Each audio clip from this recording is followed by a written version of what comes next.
1973 کے آئین میں پاکستان کو اسلامی جمہوریہ قرار دیا گیا ہے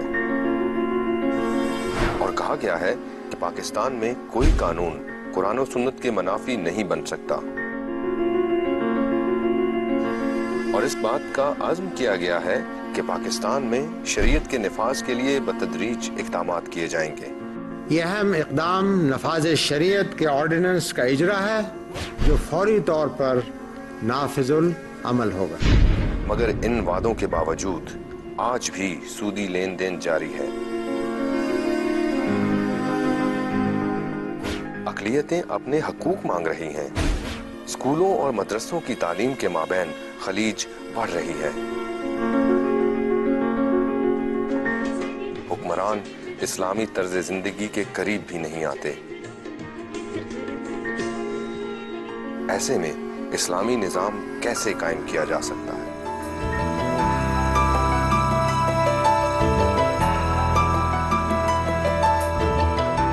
السلام علیکم، پروگرام غامدی میں خوش آمدید۔ ناظرین، اسلامی نظام قائم ہونا چاہیے، مسلمانوں کی اکثریت اس کی حمایت کرتی ہے۔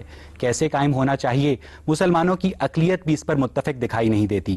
آج ہم اپنے شرکاء اور محترم جاوید احمد غامدی کی باہمی گفتگو کے ذریعے اس سوال کا جواب ڈھونڈنے کی کوشش کریں گے کہ کیا اسلام کی تعلیمات کا متنوع انسانی معاشرے پر عملی طور پر اطلاق ممکن ہے، اور اگر ممکن ہے تو کیسے، اور آخر کیا وجہ ہے کہ سعودی عرب، ایران، مصر، بنگلہ دیش اور پاکستان میں اسلامی نظام کے قیام کی کوششیں اس طرح بارآور ثابت نہیں ہو سکیں جس کی ان سے توقع کی جا رہی تھی۔ اور پھر اگر ہر مسلم اکثریتی ملک اپنے اپنے نقطہ نظر اور معروضی حالات کے مطابق اسلامی نظام کے قیام کی کوششیں کرے گا تو کیا اس سے امت کی اجتماعی وحدت متاثر نہیں ہوگی؟ اور پھر خلافت راشدہ کے علاوہ مسلمانوں کی تاریخ کے جن ادوار پر مورخین ہمیں فخر کرتے دکھائی دیتے ہیں، کیا وہ ادوار واقعی اسلامی نظام کی عکاسی کرتے تھے؟ یہی بحث ہمارے آج کے اس پروگرام کا موضوع گفتگو ہے۔ غامدی صاحب، اتنی صدیاں گزر جانے کے بعد بھی اسلامی نظام کے قیام کا خواب ایک خواب ہی ہے، کیوں؟ میں پہلے تو آپ کی خدمت میں عرض کروں گا کہ جو لفظ نظام ہے اس پہ غور کر لینا چاہیے۔ یہ دور جدید کی ایجاد ہے۔ اسلام نے اپنی تاریخ میں کبھی یہ لفظ اپنے لیے استعمال نہیں کیا۔ یہ لفظ قرآن مجید میں استعمال نہیں ہوا، یہ کسی حدیث میں استعمال نہیں ہوا۔ اس کے یہ معنی نہیں ہے کہ اس کے ہم معنی کوئی لفظ استعمال ہوا ہے، ایسا بھی نہیں ہے۔ نظام کا لفظ ہم بولتے ہیں تو اس سے ہمارے ذہن میں یہ تصور آتا ہے کہ ہم نے سیاست، معیشت، معاشرت کے بارے میں کچھ قاعدے ضابطے اس طرح کے بنا دیے ہیں، کوئی اس کی جزیات تک طے کر دیے ہیں۔ جب ہم نظام کا لفظ بولتے ہیں، مثلا ہم کہتے ہیں معاشی نظام، کیپٹلزم کے بارے میں، یا ہم کہتے ہیں سوشلزم کے بارے میں، یا مثال کے طور پر ہم کہتے ہیں جمہوریت، تو ہمارے ذہن میں ایک پورا نظام کا تصور آتا ہے۔ اسلام نے اس معنی میں کوئی نظام نہیں دیا۔ اسلام اللہ کا دین ہے اور اس کے دو اجزاء ہیں۔ ایک وہ ہے جس کا تعلق ایمان اور اخلاق سے ہے، اور دوسرے کا تعلق قانون سے ہے۔ قانون کا مطلب یہ ہے کہ اللہ تعالیٰ نے بعض معاملات میں، جس طرح ہماری پارلیمنٹ قانون سازی کرتی ہے یا حکمران قانون سازی کرتے رہے ہیں، بعض معاملات میں خود قانون بنا کے مسلمانوں کو دے دیا۔ نہیں دیتا، گائیڈنگ پرنسپلز دیتا ہے۔ اسلام نے قانون دیا ہے، ایک لا دیا ہے، آپ کو اس قانون کی پیروی کرنی ہوتی ہے، اور وہ لا بھی محدود معاملات میں دیا گیا ہے، یعنی صرف ان معاملات میں دیا گیا ہے جن میں انسان کے لیے خود کوئی فیصلہ کرنے کی بنیاد موجود نہیں ہے۔ تو پہلی چیز تو یہ سمجھ لینی چاہیے۔ دوسری چیز یہ ہے کہ جس وقت اس قانون کو انٹرپریٹ کیا جائے گا تو انسانی معاشروں میں جب آپ کسی چیز کی تعبیر کرتے ہیں تو اس میں اختلافات ہو جائیں گے۔ یہ اختلافات مسلمانوں کی پوری تاریخ میں موجود رہے ہیں۔ چنانچہ اگر آپ غور کریں تو ہر دور میں، خلافت راشدہ کے زمانے میں بھی اور خلافت راشدہ کے بعد بھی، مسلمان اپنی اپنی تعبیر کے مطابق شریعت پر عمل کرنے کی کوشش کرتے رہے ہیں۔ بنو امیہ سے آپ پوچھیں تو وہ بھی کہیں گے کہ ہم شریعت پر عمل کر رہے ہیں، بنو عباس سے پوچھیں تو وہ بھی یہی کہیں گے، عثمانیوں سے پوچھیں تو وہ بھی یہی کہیں گے، مغلوں سے پوچھیں تو وہ بھی یہی کہیں گے۔ تو اسلام جب آپ بولتے ہیں یا دین کا لفظ آپ بولتے ہیں تو اس کا مطلب کیا ہے؟ اس کا مطلب یہ ہے کہ انسانی معاشرے جس طرح اس کا فہم رکھتے ہیں، جب اسلام زکوٰۃ کو اور نماز کو بزور طاقت ریاست میں نافذ کرنے کا حکم دیتا ہے تو کم از کم اس سے یہ بات تو ثابت ہوتی ہے کہ جب مسلمانوں کی اکثریت کی حامی ایک حکومت قائم ہوگی تو وہ بہرحال معاشرتی معاملات پہ دین کا اطلاق کرے گی۔ اس کا مطلب یہ ہوا کہ بعض معاملات پر، جیسا کہ آپ نے فرمایا کہ اسلام قانون دیتا ہے، گائیڈنگ پرنسپلز دیتا دیتا ہے, بعض معاملات پر نہیں دیتا. اب وہ جو ویکیوم ہے, وہ جو اسپیس ہے, وہ کور کیسے ہوگی مسلم فقہا کی انٹرپریٹیشن سے, اور اس انٹرپریٹیشن پہ لوگوں کے مابین اتنا اختلاف ہے کہ سر پھٹول کی نوبت آ جاتی ہے. میں تاریخ پر یہی تبصرہ کر رہا تھا کہ تاریخ انسانی میں اور مسلمانوں کی تاریخ میں جب بھی کسی دین کی تعبیر کی جائے گی تو اس میں اختلافات ہو جائیں گے. اس وقت بھی سعودی عرب یہ دعویٰ کرتا ہے کہ انہوں نے اپنی تعبیر کے مطابق اسلام پر عمل کرنے کے لیے قانون سازی کر رکھی ہے. ایران یہ دعویٰ کرتا ہے کہ انہوں نے اپنی تعبیر کے مطابق یہی کام کر رکھا ہوا ہے. بہت سے اور مسلم معاشرے ہیں جن میں یہی دعویٰ کیا جاتا ہے. تو اس وجہ سے یہ بات جو آپ نے فرمائی ہے کہ مسلمان اس کا خواب دیکھتے رہیں گے, ایسا نہیں ہے. یعنی خلفائے راشدین کا زمانہ ایک مثالی زمانہ ہے. مسلمان 1430 سال سے اس بات کی تھیوری کی پریکٹس کر رہے ہیں, اپنے یہ سوچ رہے ہیں کہ جی ہمیں سودی نظام سے چھٹکارا پانا ہے, آج تک نہیں پا سکے. سودی نظام ایک زمانے میں پوری مسلمان ریاستوں میں ممنوع رہا ہے. سودی نظام کی تو تاریخ ہمیشہ سے, کب؟ خلفائے راشدین کے زمانے میں, بنو امیہ کے زمانے میں, بنو عباس کے زمانے میں, قرطبہ کی سلطنت میں. سود نے ایک باقاعدہ انسٹیٹیوشن کی صورت اختیار کی ہے موجودہ 2-3 صدیوں میں. یہ آپ بینکاری نظام کی بات کر رہے ہیں. نہیں, میں بینکاری نظام کی بات نہیں کر رہا, میں تجارت کے اوپر لیے جانے والا سود کی بات کر رہا ہوں, اور وہ کبھی ہمیشہ ممنوع نہیں ہوا. پوری کی پوری مسلمانوں کی تاریخ میں کبھی اس کا ایک دن کے لیے بھی جواز نہیں ہوا. یہ آپ فتاوی عالمگیری اٹھا کے دیکھ لیں, آپ مجلہ یا احکام اسلامی اٹھا کے دیکھ لیں, یہ تو حالیہ دور کی چیزیں ہیں. کسی دور میں بھی مسلمانوں کے ہیں. یہ قاضی ابو یوسف, میں آپ کا یہ دعویٰ تسلیم بھی کر لوں کہ ایک خاص ایرا میں سود نہیں رہا مسلمانوں کے معاشرے میں, لیکن آج کل جو ورلڈ پالیٹکس ہے, جیو پالیٹکس ہے, اس میں یہ عملی طور پر ممکن نہیں ہے کہ آپ اس طرح دنیا سے اپنی ٹریڈ کو کٹ آف کر لیں کہ آپ سود کے اوپر پابندی لگا دیں. یہ ایک ایسپیکٹ ہے معاشی نظام کا. یعنی اسلام کے گائیڈنگ پرنسپلز کو مد نظر رکھتے ہوئے حکومت کا قیام کیسے ممکن ہے؟ دیکھیے بات یہ ہے کہ اسلام نے چند چیزوں کو ممنوع قرار دیا ہے. پہلے یہ سوال ہونا چاہیے, جس پر سارے مسلمان متفق نہیں ہیں کہ وہ ممنوع ہیں بھی کہ نہیں. جو بنیادی چیزیں ان پر متفق, اس پہ بھی نہیں ہے. اچھا فرض کر لیجیے نہیں ہوں گے, تو جس جگہ ان کا نظم ریاست قائم ہوگا وہاں اکثریت فیصلہ کر لے گی. دیکھیے بات یہ ہے کہ باقی چیزوں میں آپ کی اس توجیہ کے مطابق تو سعودی عرب میں بھی اسلامی نظام قائم ہے کیونکہ وہ بہرحال ان کی انٹرپریٹیشن ہے. ایران میں بھی اسلامی نظام قائم ہے کیونکہ وہ بہرحال ان کی انٹرپریٹیشن ہے. دیکھیے مجھے اس پر جو اعتراض ہے وہ یہ نہیں ہے کہ ان کو انٹرپریٹ کرنے کا حق نہیں ہے. مجھے اس پر یہ اعتراض ہے کہ وہاں کے عوام کو یہ موقع نہیں دیا گیا. اسی طریقے سے میں ایران میں بھی یہی اعتراض کروں گا. جہاں کہیں کسی طبقے کی حکومت ہوگی, جہاں بادشاہت ہوگی, وہاں میرا اعتراض یہ ہوگا. تو اسلام کی تاریخ میں کب پاپولر ووٹ کے ذریعے اسلامی حکومت کا قیام عمل میں آیا؟ دیکھیے بات یہ ہے کہ خلفائے راشدین نے پاپولر ووٹ کا لفظ استعمال کیا. بالکل یہی ہوا, وہاں ایسا ہی ہوا. دیکھیے آپ پاپولر ووٹ کا لفظ استعمال کرتے ہیں تو حاضر کو ماضی میں داخل کر دیتے ہیں. پہلی بنیادی بات یہ ہے کہ لوگوں کی رائے سے حکومت وجود میں آئی. جمہوریت تحفہ ہی 20ویں صدی کا ہے. جمہوریت نے ایک نظام کی صورت 20ویں صدی میں اختیار کی ہے. جمہوریت کا اصول یہ تو آپ دیکھیے کہ پلیٹو کی جو جمہوریہ ہے اس میں بڑی قوت کے ساتھ زیر بحث آیا ہے. حکومت کی جو چاروں قسمیں تھی جو منتخب کرتی تھی, اس نے جو چاروں قسمیں بیان کی ہیں ان میں جمہوریت پر بھی گفتگو کی ہے. اسی طریقے سے خلفائے راشدین کے زمانے میں جمہوری اصولوں کو اس وقت کی قبائلی روایات کے مطابق خلافت کے ادارے کو جمہوری سمجھتے ہیں؟ خلافت کے ادارے سے مراد جب خلفائے راشدین حکومت کر رہے تھے, یعنی وہ جمہوری طریقے سے کر رہے تھے. بالکل جمہوری. تو اس کا مطلب ہے کہ آج بھی ہمیں خلفاء کا انتخاب کرنا چاہیے لازماً, اس لیے کہ قرآن مجید نے یہ کہا ہے کہ امرہم شورا بینہم. میرے نزدیک تو دیکھیے راستہ ہی سادہ یہ ہے کہ آپ پہلے یہ فیصلہ کریں کہ آپ کو کون سی حکومت قائم کرنی ہے. یہ جو اسلام کی بحث ہے یہ بعد میں آئے گی. شخصی حکومت قائم کرنی ہے یا آپ نے طبقاتی حکومت قائم کرنی ہے, جمہوری حکومت قائم کرنی ہے. قرآن ہم کو یہ تعلیم دیتا ہے کہ امرہم شورا بینہم, مسلمانوں کا نظام ان کی رائے پر مبنی جس میں لیکن آج کل تو ریاست کے اندر مسلمانوں کے علاوہ غیر مسلمز بھی رہتے ہیں, غیر مسلم بھی رہتے ہیں, تو ان کی رائے بھی لی جائے گی اسلامی حکومت کے قیام میں. اس کو لینے میں کیا مانے, لیکن یہ تو امرہم شورا بینہم کی خلاف ورزی ہوئی, کیونکہ شورا بینہم سے مراد ہے کہ وہ صرف مسلمانوں کی رائے لی جائے گی. دیکھیے بات یہ ہے کہ جب مسلمان اکثریت میں ہوں گے تو ان کو بھی یہ حکم دیا گیا ہے. غیر مسلم اگر کوئی اور نقطہ نظر رکھتے ہیں تو ضرور اکاموڈیٹ کریں گے. مزے کی بات, مزے کی بات یہ ہے کہ جو ہندوستان کے نائب صدر ہیں ان کا نام ہے شری حامد انصاری, جو کیا کہتے ہیں وہ ایک مسلمان ہیں. جو ان کی صدر ہیں پرتبھا پاٹل وہ ایک ہندو ہیں.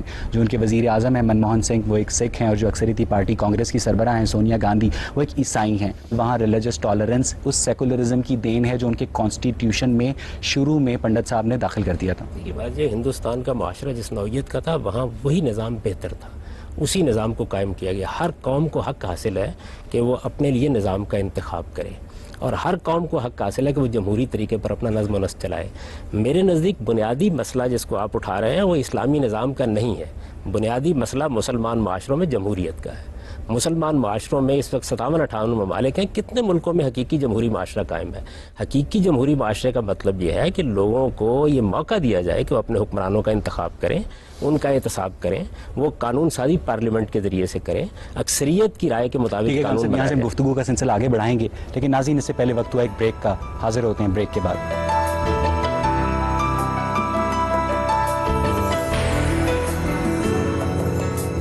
بریک کے بعد خوش آمدید.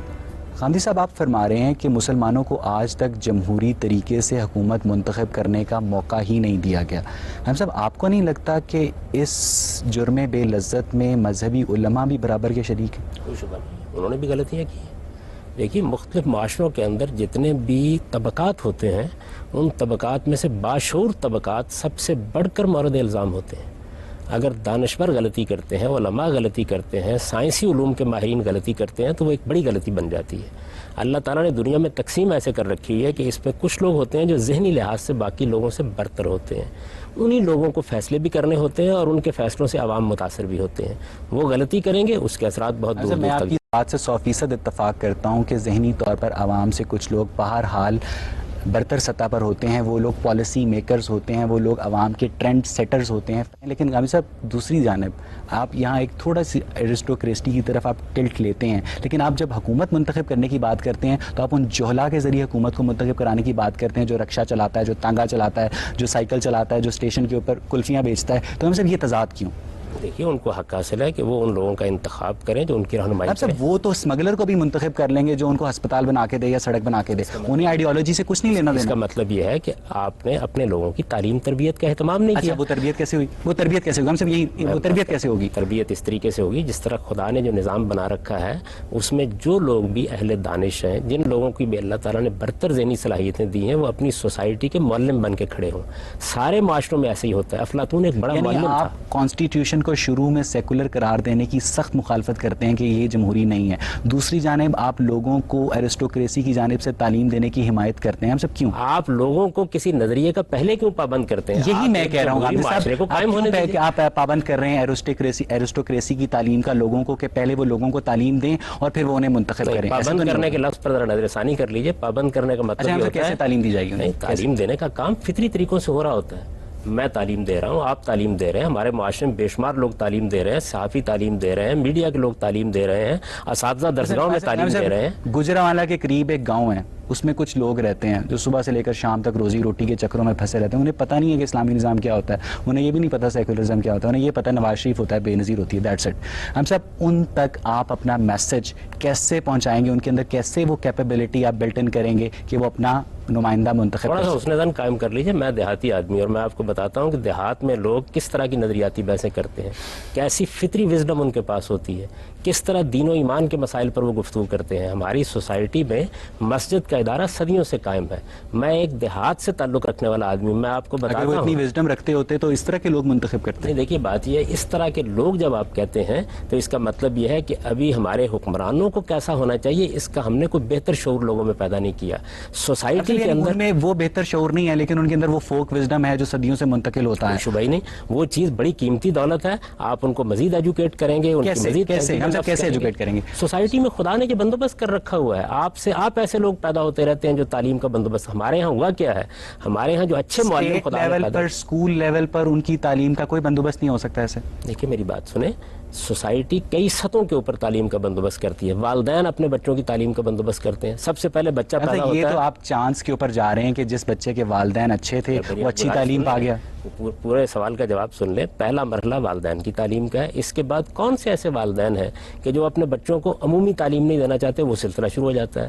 اس کے بعد بے شمار آپ کے ہاں غیر رسمی ادارے وجود میں آ جاتے ہیں. تعلیم کے لیے بہرحال لوگوں کو اسکولوں کا رخ کرنا پڑے گا جہاں ایک طبقاتی نظام قائم ہے, انگلش میڈیم, اردو میڈیم, مدرسہ. آپ رسمی کیوں کر لیتے ہیں؟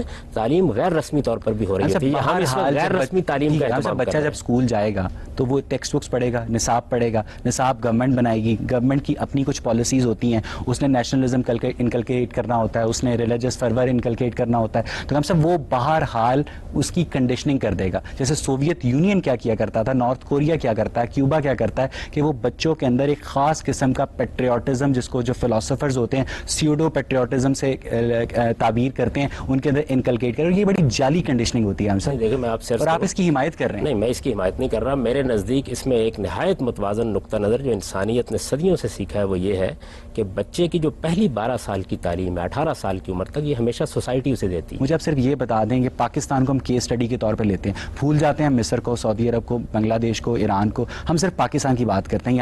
ہم صرف یہاں اسلامی اصولوں کے مطابق ریاست عمل کرے, یہ کیسے ممکن ہے؟ جمہوری معاشرہ قائم کیجیے, لوگوں کو آپ اس کا موقع دیجئے کہ وہ اپنے حکمرانوں کا خود انتخاب کریں. جن ملکوں میں جمہوری اقدار مستحکم ہوئی ہیں وہاں بھی اسی طرح سے ہوا ہے. ریاست بھی اپنا کردار ادا کرتی ہے. ریاست کوئی چیز نہیں ہے, ریاست صرف سوسائٹی کا منظم اظہار ہے. جس طریقے سے ہر معاشرہ خاندان کی سطح پر اپنا اظہار کرتا ہے, اسی طریقے سے ریاست کی سطح پر فوج اپنا پیچھے ہو اظہار گئی, اب کرتا ہے. اس کے بعد کیا کریں گے؟ جمہوری معاشرے کو چلنے دیجیے, الیکشنز کروائیں گے ہم, الیکشن کروائیے, جس کے آپ اندر لوگوں کو موقع دیجیے. یعنی آپ کو پاکستان کے اندر جو جمہوریت کا ایک رواج ہے, آپ کو اس کے اندر یہ پوٹینشیل نظر آتا ہے کہ وہ صحیح لوگوں کو منتخب کر سکتے؟ دیکھیے میرے نزدیک جمہوری عمل قرضے معاف کروانے, جمہوری عمل کو آپ چلنے دیجیے. جمہوریت اپنا احتساب خود کرتی ہے. جمہوریت کے تجربے سے انسان نے یہ سیکھا ہے کہ آپ ایک بار انتخابات ہونے انسانی تاریخ میں دعوے کے ساتھ کہہ رہا ہوں, میں کسی ایک ملک کی تاریخ کی بات نہیں کر رہا, آج تک جمہوری طریقے سے کوئی بھی مذہبی نظام قائم نہیں ہو سکا آج تک. یہ آپ کیسے کہتے ہیں؟ مجھے ایک مثال دے جہاں ہوا ہوگا. میں تو یہ عرض کرتا ہوں کہ ساری دنیا میں ایسا ہی ہوا ہے. مذہبی نظام سے آپ کی کیا مراد ہے؟ یعنی ایک ایسی گورنمنٹ جو مذہب سے اپنے گائیڈنگ پرنسپلز کو اخذ کرتی ہو. یہ اس وقت جتنا بھی دنیا کے اندر جتنی بھی حکومتیں قائم ہیں ان کا کوئی نہ کوئی اخلاقی نظام ہوتا ہے. آپ اس میں مذہب کا لفظ ایک خاص معنی میں استعمال کرتے ہیں. یہ جو مسیحی ممالک ہیں, آپ دیکھیے کتنے ممالک ہیں جو آج بھی اسلامک ریپبلک کے نام سے اس وقت 4 ملک ہیں, پاکستان, افغانستان, ایران اور موریتانیہ, لیکن آج تک کوئی ایسا ملک نہیں گزرا جو اپنے آپ کو کرسچین ریپبلک کہتا ہو. میں تو اپنے مغربی ممالک, مثلا انگلستان کی حکومت کو دیکھیے, خالص مسیحی حکومت ہے, خالص مسیحی حکومت ہے. وہاں کا حکمران, سٹارک سپریشن ہے چرچ اور اسٹیٹ. وہاں کا جو حکمران ہے وہ جس طریقے سے مملکت کا سربراہ ہے اسی طرح چرچ کا بھی آپ سربراہ ہے. جسٹیفیکیشن دے رہے ہیں؟ نہیں, میں تو آپ کو صرف یہ بتا رہا ہوں کہ جمہوری معاشروں کے اندر بھی مذہبی اقدار اسی طرح قائم ہوتی ہیں. آپ آج ہاؤس آف لارڈز میں داخل ہوں برطانیہ میں, آج بھی آپ کو ملکہ برطانیہ یا برطانیہ کے بادشاہ کے دائیں ہاتھ جو نشست ملتی ہے وہ بشپ آف کینٹربری کی ہوتی ہے. تو مذہبی افکار, مذہبی خیالات, مذہبی روایات کسی سوسائٹی کا حصہ ہیں. اس کا ظہور ایک جمہوری معاشرے میں فطری طریقے پہ ہوتا ہے. ہم اصل میں غیر فطری طریقے سے معاشرے کو پابند کرنا چاہتے ہیں. اس لیے میں یہ کہتا ہوں کہ ہمیں ایک جمہوری معاشرہ قائم کرنے دیجئے. جمہوری معاشرے میں عوام کا شعور آپ سے بیدار ہوتا ہے. جمہوری معاشرہ کیسے قائم ہوگا اور آیا اسلام میں جمہوریت ہے کہ نہیں, اس نقطے پر ناظرین ہم گفتگو کا سلسلہ جاری رکھیں گے, لیکن اس سے پہلے وقت ہوا ایک بریک کا. حاضر ہوتے ہیں بریک کے بعد.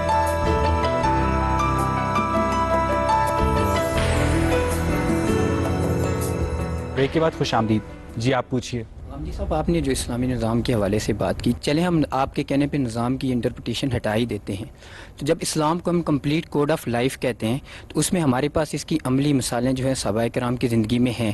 صدیق اکبر کا دور اگر دیکھیں نظام کے حوالے سے تو وہ ایک سلیکشن تھی. اس کے بعد حضرت عمر فاروق رضی اللہ تعالیٰ عنہ کا یہ نامینیشن تھی.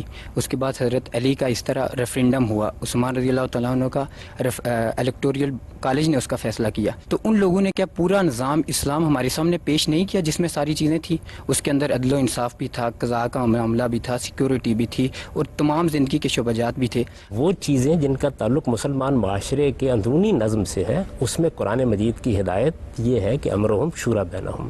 مسلمانوں کا نظم اجتماعی ان کے باہمی مشورے پر قائم ہوگا, ان کی رائے پر قائم ہوگا.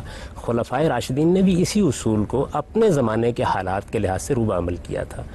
کبھی بھی آپ کسی اصول کو حالات اور تمدنی تقاضوں سے الگ کر کے نہیں دیکھ سکتے. آپ جب امرہم شورا بینہم کے اصول پر ایک قبائلی معاشرے میں عمل کریں گے تو ایک اور نظام وجود میں آئے گا. جب آپ اس کو آج کے معاشرے میں روبہ عمل کریں گے تو ایک اور چیز وجود میں آئے گی. ایسے ہی ہو سکتا ہے 200 سال بعد ایک بالکل دوسرے طریقے سے وجود پذیر ہو جائے یہ چیز. یہ جو نظام حیات یا کامل نظام حیات کی آپ تعبیر اختیار کرتے ہیں, یہ بھی کوئی قرآن و حدیث کی تعبیر نہیں ہے, دور جدید کی تعبیر ہے.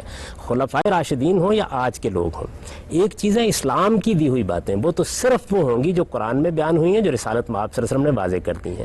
ان کی روشنی میں جب مسلمان معاشرہ اپنے لیے قانون سازی کرے گا تو اس سے نظام وجود میں آنے شروع ہو جائیں گے. آج بھی ایسے ہی ہوگا. مثال کے طور پر دیکھیے کہ امرہم شورا بینہم کے تحت جب ہم ایک نظام بنانے بیٹھتے ہیں تو ہمیں بے شمار فیصلے کرنے ہوتے ہیں. پارلیمانی ہوگا, صدارتی ہوگا, صدر اور وزیر اعظم کے اختیارات کیا ہوں گے, کورٹس کیسے کام کریں گی, یہ بے شمار سوالات ہیں جن کے ہم جواب دیں گے. یہ ہم کر رہے ہوتے ہیں. ہمیں کسی نظام کے اندر اپنے حصے کو فراموش نہیں کرنا چاہیے. تو میں یہ فرق آپ کو بتا رہا ہوں کہ اسلام ایک قانون دیتا ہے, اس قانون کو سامنے رکھ کر مسلمان معاشرہ قانون سازی بھی کرتا ہے اور اپنے لیے نظام بھی بناتا ہے. جی آپ پوچھیے. میرا سوال یہ ہے کہ اگر کوئی نظام ہم نے لاگو کرنا ہے تو نظام اور قانون سازی کا جو تعلق ہے وہ یہ ہے کہ نظام لازمی طور پہ قانون سازی کے سارے پیرامیٹرز, سارا فریم ورک آپ کو دے گا. اگر اسلام نظام نہیں ہے تو پھر قانون سازی اس کی بیس پہ کیوں کی جائے؟ تو اس طرح ہم پیرالل سسٹم کریٹ کرتے ہیں. جس طرح یہاں پہ یہ جو آپ نے مقدمہ قائم کیا, یہ کیا مقدمہ ہے؟ یعنی جب تک کسی جگہ کسی نظام کا فیصلہ نہ کر لیا جائے قانون سازی نہیں ہوتی. قانون سازی مجرد اصول پر ہوتی ہے. میں نے یہ نہیں کہا اس وقت پاکستان میں کون سا نظام ہے؟ لازمن ہوگا. پاکستان میں فیوڈلزم ہے, پاکستان میں ارسٹوکریسی ہے, پاکستان میں کیا ہے, کلائنٹ اسٹیٹ ہے, مطلب سب کچھ موجود ہے. اس کے باوجود یہ جتنے لوگ بھی پاکستان میں بستے ہیں ان کی بہت بڑی اکثریت مسلمان ہے. جب یہ پارلیمنٹ میں بیٹھتے ہیں تو قانون سازی کرنے لگتے ہیں. فیوڈلزم کی کون سی چیز ہے کہ جو ان کو قانون سازی سے روکتی ہے؟ ابھی آپ دیکھیے, آج سے چند ہفتے پہلے آپ نے پورے ملک میں ایک سروے کرایا, لوگوں سے پوچھا کیا آپ شریعت چاہتے ہیں؟ 81% لوگوں نے کہا کہ ہم شریعت چاہتے ہیں. شریعہ کی 1001 انٹرپریٹیشنز ہیں. شریعہ بہترین نظام ہے, بہترین نظام کا آپ نے ویژن دے دیا, نہ کچھ قانون سازی کی, نہ کچھ بتایا, اور نہ ہو سکتی تھی. ہوئی ہے تو ضیاء الحق کی فارم ہی کر سکتے تھے آپ, اس کے علاوہ کوئی چارہ تھا ہی نہیں. اگر لوگ کہہ رہے ہیں شریعہ چاہیے تو شریعہ سے ان کی مراد یہ نہیں ہوتی کہ یہ مطلب اس طرح نماز پہ پڑھوں گا تو میں بہت اچھا ہو جاؤں گا. نماز تو وہ پڑھ ہی سکتے ہیں, انہیں تو روٹی کپڑا مکان چاہیے, جو کسی صورت آپ کی کسی شریعہ کی انٹرپریٹیشن میں فی الحال ممکن نہیں ہے. جو ارسٹوکریسی کی دو چیزوں کو ملا دیا آپ نے. روٹی کپڑا مکان بھی انسان کی ضرورت ہے, امن بھی انسان کی ضرورت ہے, عدل بھی انسان کی ضرورت ہے, اور اسی طرح وہ ایک مذہبی وجود بھی ہے. رامدی صاحب, وہ نظام جو الوہی نظریات کی بنیاد پہ, جس کی بنیاد ہی الوہی نظریات پہ ہو, خدا, رسول, فرشتے, پیغمبر, ٹھیک ہے, اس میں یہ ساری سیکنڈری چیزیں ہوتی ہیں. یہ جو مادی چیزیں ہیں, روٹی کپڑا مکان, اور لوگ جو ہیں وہ ان سے زیادہ انٹرسٹ رکھ رہے ہوتے ہیں. کس نے کہا ہے؟ دیکھیے بات یہ ہے کہ میرا ایک نظریاتی وجود ہے. صاحب پانچ بنیادی ہیں نا اسلام کے, نماز, روزہ, حج, زکات. گزارش سن لیجیے, میرا ایک نظریاتی وجود ہے, وہ بھی اپنا ظہور کرے گا. مجھے اللہ تعالیٰ نے کچھ جبلتوں کا پابند کیا, وہ بھی اپنا ظہور کریں گی. سوسائٹی کو آپ سوسائٹی کے طور پر دیکھیے. آپ کو اگر حق حاصل ہے کہ آپ سوشلزم پر ایک لیکچر دیں سوسائٹی کو, آپ کمیونزم پر ایک لیکچر دیں سوسائٹی کو, تو مجھے بھی حق حاصل ہے کہ میں خدا کا دین بیان کروں. کے خلاف بات نہیں کر رہا ہوں, مجھے بھی حق حاصل ہے میں خدا کا دین بیان کروں. معاشرے کو فیصلہ کرنے دیں. آپ خدا کا دین بیان نہیں کرتے ہیں, آپ کہتے ہیں کہ وہ ایشوز جو کہ ایک ماں باپ طبیعتی تصورات سے ریلیٹڈ ہیں, ان کی بنیاد پہ ہم کنسنسس کریٹ کریں, جو کہ ممکن ہی نہیں ہے. کنسنسس ہوتا ہے مادی ایشوز پہ, میٹیریل ایشوز پہ. میں یہ عرض کر رہا ہوں کہ آپ کے ملک کے اندر آج تک جتنے کنسنسس ہوئے اسی اصول پر ہوئے. آپ یہ دیکھیے, آپ کی پارلیمنٹ کے اندر ذوالفقار علی بھٹو صاحب کے زمانے میں جتنی قانون سازی ہوئی وہ ایک منتخب حکمران تھے, اور جو بعد میں ضیاء نے اوور رول کیا, اس کو, اس کی جو حمایت کی گئی, اس کے بارے میں کیا کہیں گے آپ؟ کیجیے گا, وہ بات کا مسئلہ نا. پارلیمنٹ میں جو قانون سازی ہوئی وہ قانون سازی خالص مذہبی معاملات پر ہوئی ہے. نہیں, جمہوریت اور پارلیمنٹ اور اس کے بیسک رائٹس, میں دیتا ہوں آپ کو. بیسک رائٹس کے زمانے میں پاکستان یہ اسلامی چیزیں نہیں ہیں. میری گزارش سنیے, ان کے زمانے میں پاکستان کا آئین بنایا گیا کہ کیا اس آئین میں صرف روٹی کپڑا مکان لکھا ہوا ہے؟ نہیں, اس آئین میں یہ نہیں لکھا. اس میں یہ بھی لکھا ہوا ہے کہ پریزیڈنٹ مسلمان ہوگا وغیرہ وغیرہ. یہ مولویوں کو خوش کرنے کے لیے یہ رکھا گیا. لکھا ہوا ہے کہ کوئی قانون قرآن و سنت کے خلاف, یہ بھی لکھا ہوا ہے اس میں, یہ بھی لکھا ہوا ہے. میں اسی لیے کہہ رہا ہوں کہ معاشرہ ایک ہول ہوتا ہے, اس کے اندر لوگ. غامدی صاحب, مسئلہ تو تب پیدا ہوا کہ یہ لکھنے کے باوجود بھی ضرورت محسوس ہوئی کہ شریعہ کا نیا فریم ورک لایا جائے ضیاء الحق کی فارم میں. ضیاء الحق صاحب نے آ کے اس قانون کو پامال کیا, انہوں نے اس آئین کو توڑا, انہوں نے غیر جمہوری اقدام تو شریعہ کی لمٹ کیا ہے؟ آپ جمہوری معاشرہ دیں, ہمارے جمہوری معاشرے کو کام کرنے دیں. ہم تو آپ سے یہ مطالبہ نہیں کر رہے ہیں کہ آپ جمہوریت کو پامال کر کے کوئی قانون نافذ کر دیں. ہم کہتے ہیں ہمیں عوام کے پاس جانے دیں, ہمیں اپنے پاکستان صاحب, میں جمہوریت کے خلاف نہیں ہوں, آپ جمہوریت کی ایڈوکیسی کرتے ہیں. میرا پوائنٹ یہ ہے کہ جمہوریت میں ایشوز ہوتے ہیں جن کے اوپر مختلف انٹرسٹ گروپس آپس میں کمپیٹ کرتے ہیں. میں کہتا ہوں وہ ایشوز جو ہیں وہ الوہی نہیں ہونے چاہیے, میٹا فزیکل نہیں ہونے چاہیے, وہ میٹیریل ریئلٹی ہونی چاہیے. آپ کو کیا حق حاصل ہے کہ آپ اس بارے میں فیصلہ کریں؟ یہ سوسائٹی کو فیصلہ کرنا ہے. بات یہ ہو رہی ہے, یہ کہنا چاہ رہے ہیں کہ جیکب آباد کے عوام اپنے علاقے میں سڑک بننی چاہیے, سارے اس پر متفق ہو جائیں گے, چاہے وہ ہندو ہو, مسلمان ہو, یہودی ہو, کافر ہوں, جو کسی بھی سیکٹ سے تعلق رکھتے ہوں، ان کے کہنے کا مقصد یہ ہے کہ جب آپ فیصلوں کی اور پالیسیز کی بنیاد مادی چیزوں سے ہٹ کر مابعد الطبیعتی چیزوں پر رکھیں گے نا تو نزاع پیدا ہوگا. مثلا میں ایک بڑا نازک سوال آپ سے کرتا ہوں. اس وقت پورے ملک کی زندگی خطرے میں پڑی ہوئی تھی، اس میں ہمیں ایک اقدام کرنا تھا. وہ اقدام یہ تھا کہ اگر ہم فوجی کارروائی کریں یا نہ کریں. اتفاق کرا لیا آپ نے اس پر؟ یعنی کہ مذہبی کے معاملے میں یہ سوال کیوں پیدا ہو جاتا ہے؟ کارروائی کی ساری پاکستانی عوام حمایت کرتے ہیں. نہیں، میں یہ کہتا ہوں آپ نے اتفاق کرا لیا؟ نہیں ہوا نا. حکومت کو اکثریت کی بنیاد پر فیصلہ کرنا پڑا، وہ اقدام کر رہی ہے. یعنی مجھے یہ بتائیے، میں نے تو نہیں کہا اتفاق کرا لیا، میں یہ کہتا ہوں نہیں ہوا نا. اس کے بعد آپ سڑکوں کی مثال کیوں دیتے ہیں؟ ایک نظریاتی مسئلہ پیدا ہوا، اس میں اختلاف موجود ہے. اس وقت بھی ملک کی بعض مقتدر جماعتیں اس سے اختلاف کر رہی ہیں اور ہم انسانی جانوں کے خلاف ایک اقدام کر رہے ہیں. اچھا، بار بار آپ جمہوریت کی بات کر رہے ہیں کہ اسلام ایک جمہوری نظام کی ایڈوکیسی کرتا ہے. ہم صاحب یہ بھی ایک بڑا کڑوا سچ ہے کہ مسلمانوں کا جو دوسرا بڑا فرقہ ہے اس میں نظام حکومت کا انتخاب جمہوری نہیں موروثی طریقے سے ہوتا ہے. آپ ان کو کیسے ایکسکلوڈ کر سکتے ہیں پاپولیشن سے؟ ضرورت نہیں، میں اپنا نقطہ نظر پیش کروں گا. انہیں بھی اس کا مطلب ہے پھر جو بھی حکومت قائم ہوگی وہ جہاں مائنورٹی میں ہوں گے ان کا پاپولر کنسنسس اس میں شامل نہیں ہوگا. بات یہ ہے کہ مجھے تو جمہوریت کو بتانا بھی ہے، اس کی تعلیم بھی دینی ہے، لوگوں کو اس کا قائل بھی کرنا ہے. جس چیز کو آپ جمہوریت سمجھتے ہیں وہ اس کو جمہوریت نہیں سمجھتے، وہ اس کو کفر سے تعبیر کرتے ہیں. جمہوریت کو سب لوگ جانتے ہیں کہ وہ کیا چیز ہوتی ہے. ان کا نقطہ نظر جن کی طرف آپ اشارہ کر رہے ہیں یہ ہے کہ مسلمانوں کے حکمران کو مامور من اللہ ہونا چاہیے. یہ ایک علمی رائے ہے، اس کے اوپر گفتگو کریں گے، جو سوسائٹی کی اکثریت کا نقطہ نظر ہوگا نافذ ہو جائے گا. حامدی صاحب، یہاں سے ہم گفتگو کا سلسلہ آگے بڑھائیں گے، لیکن ناظرین اس سے پہلے وقت ہوا ایک بریک کا. حاضر ہوتے ہیں بریک کے بعد.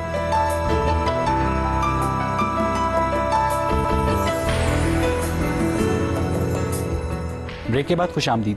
جی آپ پوچھئے.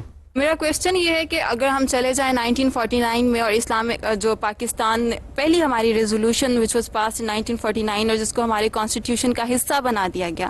آپ نے پارلیمنٹ کی بھی بات کی، اس کے زندہ ہونے کی، ساری چیزوں کو کنیکٹ کرتے ہوئے بات کر رہی ہوں کہ پارلیمنٹ میں جو اس وقت لوگ ہیں جو لیجسلیشن کرنے کے لیے بیٹھے ہوئے ہیں اور جو لیجسلیچرز ہیں اور جنہوں نے legislation according to the injunctions of Islam and Quran کرنی ہے، کیا وہ مجتہدین ہیں؟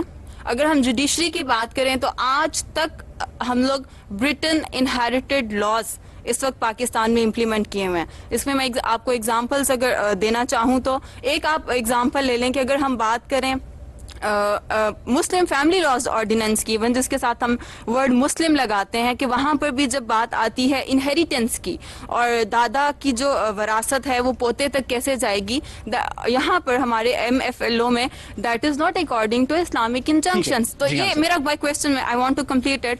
کیسے ممکن ہوگا جب آپ کے تینوں divisions are not according to Islam, legislation نہیں ہے، تو کیوں کر نظام ممکن ہے؟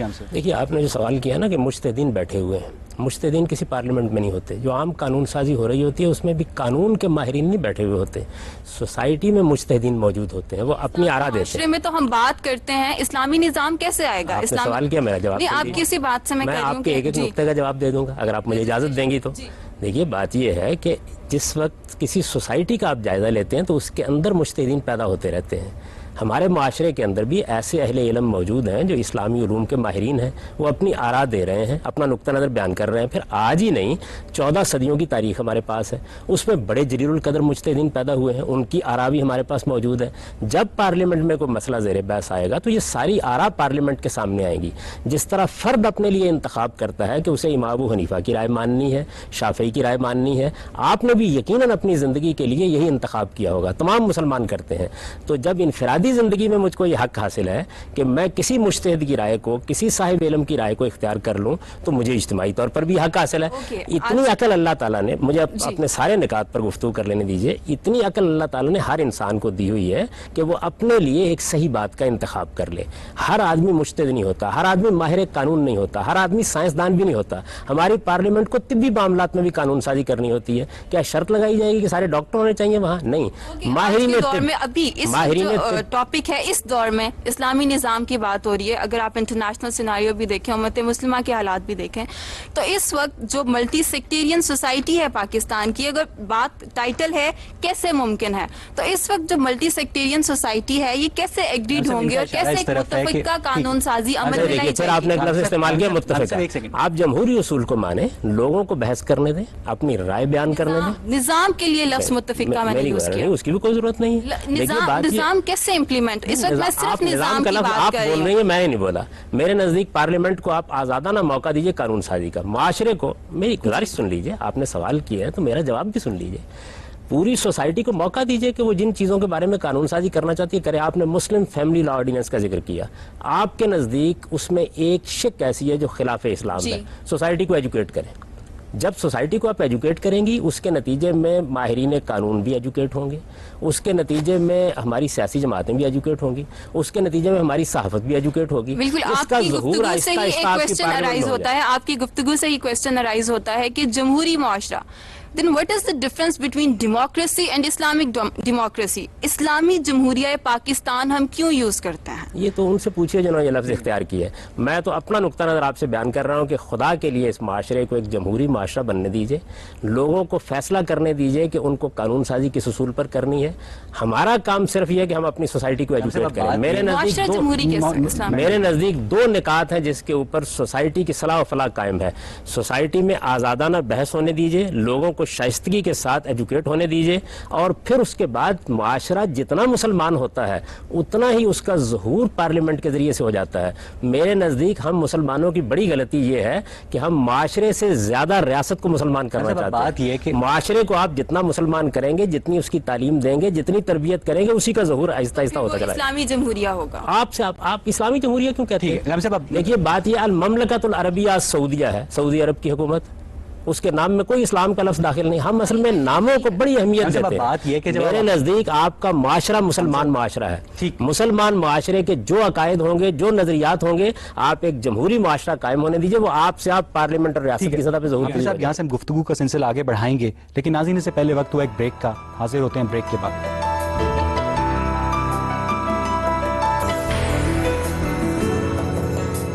بریک کے بعد خوش آمدید. ہم سب بات ہو رہی تھی جمہوریت اور مذہب کے تعلق کی. ہم سب فرض کیجئے پارلیمنٹ میں ایک بل پاس ہوتا ہے کہ ایک ملک کی خواتین کو، مسلمان خواتین کو سر پہ دوپٹہ لینا چاہیے یا چہرے کو ڈھانپنا چاہیے کہ نہیں. سعودی عرب میں ایک الگ لا ہے، ایران میں ایک الگ لا ہے. تو ہم سب آپ کو کیا لگتا ہے کہ اس کے اوپر جو بھی لا بنے کہ نقاب لینا چاہیے یا نہیں لینا چاہیے، کیا اس کے اوپر سارے مسلمان متفق ہوں گے؟ یہ پارلیمنٹ کے دائرہ کار کی چیز ہی نہیں ہے. قرآن مجید نے بالکل ایران نے بھی غلط کیا اور سعودی عرب نے بھی غلط کیا. قرآن مجید نے بالکل واضح طور پر بتا دیا کہ کن معاملات میں آپ قانون سازی کر سکتے ہیں، کن یہ تبلیغ تلقین کی چیز ہے. یعنی یہ ایران نے بھی غلط کیا اور سعودی عرب نے بھی غلط کیا کہ اس تعلیم دینے کی لیجسلیشن کی گئی ہے. میں اسلام بیان کر رہا ہوں. تعلیم دینے کی چیز ہے، تربیت دینے کی چیز ہے. اس کے لیے ہمیں سوسائٹی کو مخاطب کرنا چاہیے. قانون سازی کی چیز ہی نہیں ہے. اسلام میں ہی نہیں بلکہ دنیا کے سارے معاملات میں یہ بات طے کرنا پڑتی ہے پہلے کہ اسٹیٹ کی مداخلت کن چیزوں میں ہوگی. اور یہ کون طے کرے گا؟ قرآن مجید نے طے کر دیا ہے، یہ بتا دیا کہ کن معاملات میں ہوگی. اس کے بارے میں اگر تو کسی جو کو اختلاف علماء ہو، ان معاملات میں اسٹیٹ کی مداخلت کو جائز قرار دیتے ہیں، ان کا قرآنی فہم آپ سے مختلف کریں گے، ہے. ان سے بات کریں گے، ان کے سامنے دلائل انہیں کیسے رکھیں گے. آمادہ کریں گے؟ آمادہ کرنے کی بھی کوئی ضرورت نہیں ہے. ہم اپنے دلائل دیں گے، عوام فیصلہ کر دیں گے. جمہوریت اسی چیز کا نام ہے. جمہوری معاشرے میں آپ بی اے کے یا ایم اے کے پرچے جانچے جاتے ہیں نا غامدی صاحب، تو ان پرچوں کو عوام کے پاس نہیں بھیجا جاتا، ان کو پروفیسرز کے پاس بھیجا جاتا ہے. عوام جمہوریت کی بنیاد پہ فیصلہ نہیں کرتی کہ اس کو فرسٹ لے اور اس کو سیکنڈ لے. وہ دیکھتے ہیں کہ اس کی کوالٹی کیا ہے اور اس کو عوام نہیں پروفیسر جج کرتا ہے. آپ نے دو باتوں کو الگ الگ کر دیا. دیکھیے بات ایک قانون سازی کرنا پارلیمنٹ کا کام ہے اور پرچے دینا اور پرچے لینا یہ ممتحنوں کا کام ہے. یہ دو الگ الگ چیزیں ہیں. بالکل ایسے ہی ہے کہ جیسے آپ کہیں کہ بیوروکریسی بھی اب منتخب ہونی چاہیے. کچھ چیزیں ایسی ہیں جن کے اندر اہلیت کی بنیاد پر بالکل الگ نظام بنانا پڑتا ہے. ایسا نہیں کیا جا سکتا کہ لوگوں کو ایم اے اور بی اے کی ڈگری دینے کے لیے باقاعدہ ریفرنڈم کرایا جائے. اس وقت زیر بحث سیاست. یعنی آپ جاہل عوام کو شریعت کے اوپر قانون سازی کا اختیار دینے کی حمایت کرتے ہیں. یہی بات یہ ہے کہ جاہل عوام آپ کن کو کہتے ہیں اور عوام کی اس طرح کیوں توہین کرتے ہیں؟ یہ مسلمان عوام ہے. یہ تو آپ پبلک سینٹیمنٹ جیتنے کی کوشش کر رہے ہیں. بہرحال ان کو وہ کچھ نہیں پتا جو آپ کو پتا. معاف کیجیے گا، میں ایک بالکل اصول کی بات کر رہا ہوں. مسلمان عوام ہے جن کو فیصلہ کرنا ہے. آپ اس وقت جو گفتگو کر رہے ہیں کن کو مخاطب کر کے کر رہے ہیں؟ مجھے بتا دیجیے. انہی عوام کو مخاطب کر نہیں صاحب، آپ یہاں پھر ایک خلط مبز کر رہے ہیں کہ اسلام جیسے کوئی مونولیتھک اینٹی ہے. مسلمانوں کے اندر اتنی سٹارک ڈویژنز ہیں، ان کے اندر وہابی ہیں. میرے اور آپ کے درمیان مختلف چیزوں میں اختلاف نہیں ہو رہا. اس اختلاف کو اگر آپ لوگوں کے سامنے رکھیں گے تو کس کے سامنے رکھیں گے؟ پھر تو ہمیں چاہیے کسی کمرے میں بیٹھیں اور وہاں پر کچھ 1430 سال سے آج تک ہم یہی فیصلہ نہیں کر سکے کہ اسلامی نظام کیسے قائم ہوگا. 1430 سال سے مسلمان جس چیز کو درست سمجھتے رہے ہیں اس کے مطابق اپنا نظام چلاتے رہے ہیں. آج کے زمانے میں ہم کو حق حاصل ہے کہ ہم جائزہ لیں، اپنی قوم کی تربیت کریں، اہل علم اپنی رائے اس کے سامنے پیش کریں. اس وقت ہمارے ملک کے اندر چیف جسٹس کا مسئلہ ہوا، ہم نے عوام کو تربیت دی، انہی عوام کی طرف رجوع کیا. انہوں نے آ کے ویسے این آر او کو نہیں چھیڑا.